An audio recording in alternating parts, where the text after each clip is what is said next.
Chapter 6, Vanity Fair. It was Evangelist. The pilgrims welcomed him, and he responded, "I'm very glad to find you still pursuing the right road, but I must warn you of the dangers ahead. In the next town, called Folly, you will be surrounded by enemies, and one of you will die. Beware, particularly of the town's great attraction, Vanity Fair, which Prince Beelzebub and his companions set up many years ago, with the intention of enticing pilgrims from the right way. In that fair, wealth and fame, pleasure and possession, and many other follies are for sale.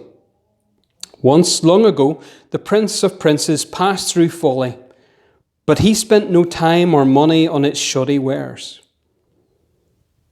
Having said goodbye to Evangelist, Christian and Faithful proceeded into Folly town, and so into Vanity Fair. Here the pilgrim's strange dress and speech soon began to attract laughter and comment from the townsfolk. Christian and Faithful kept walking as long as they could, but when a jeering mob surrounded them, they were forced to stop. They bore in silence the crowd's mockery and insults, and offered no resistance when they were seized and dragged along the streets into court to be questioned by the magistrates. Here they were asked where they were going, where they came from, why they were dressed so strangely, to which Christian and Faithful responded courteously, "We are pilgrims on our way to our heavenly city, and we have done nothing to cause this trouble."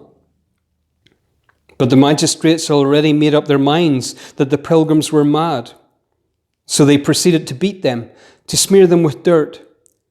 Then they pushed them into a cage to become the butt of staring eyes, pointing fingers, and taunting voices. Christian and Faithful bore all this patiently, answering their tormentors gently and courteously. Some of the onlookers were softened by their behaviour, tried to restrain their fellow townsfolk, but only succeeded in angering them more. Tempers flared, and a scuffle broke out between the moderate and violent groups. As a result, Christian and Faithful were taken to the magistrates for a second trial, at which they were made scapegoats for the disturbance. Their punishment was prolonged and severe. First they were beaten, then clamped in irons and chained, and finally led up and down the streets as a deterrent to others. But through it all, Christian and Faithful showed such meekness and patience that, as before, some bystanders were won over. However, this so angered the rest that they resolved to bring about the pilgrims' deaths. In the meantime, they returned Christian and Faithful to the cage, making their feet fast in the stocks. Inside their humiliating prison, the bruised and battered pilgrims comforted each other, remembering Evangelist's words, and then committed their future to God. Later, the prisoners were released from their cage to be taken to their third trial. The presiding judge was Lord Hategood, and he was assisted by 12 jurymen, whose names were these: Blind Man, No Good, Malice, Love Lust, Live Loose, Heady, High Mind, Enmity, Liar, Cruelty, Hate Light, and Implacable. Christian and Faithful stood before the judge, were charged with being enemies and peace breakers. It was Faithful who spoke up in defense of his companion and himself. "We only reject whatever is in opposition to the Prince of Princes," he added.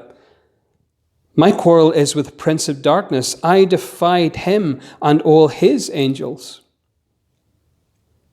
Next, the 3 witnesses were called upon to state their accusations.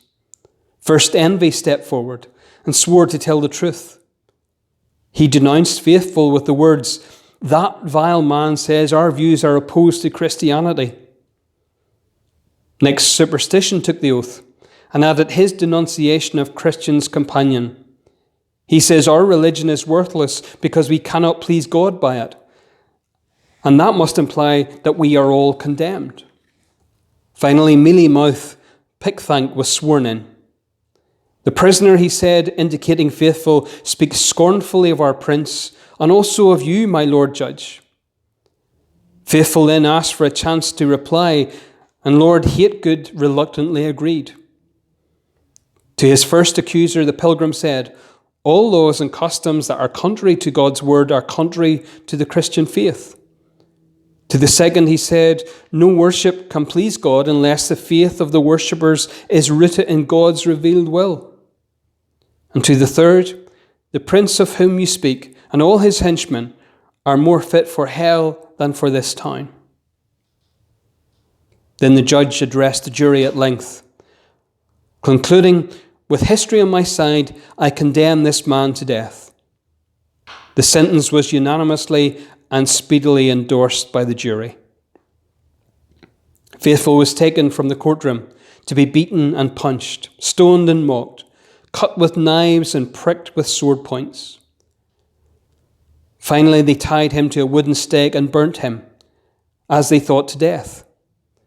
They did not see behind their backs the chariot and horses which swept courageous Faithful up through the clouds to heaven itself as trumpets sounded.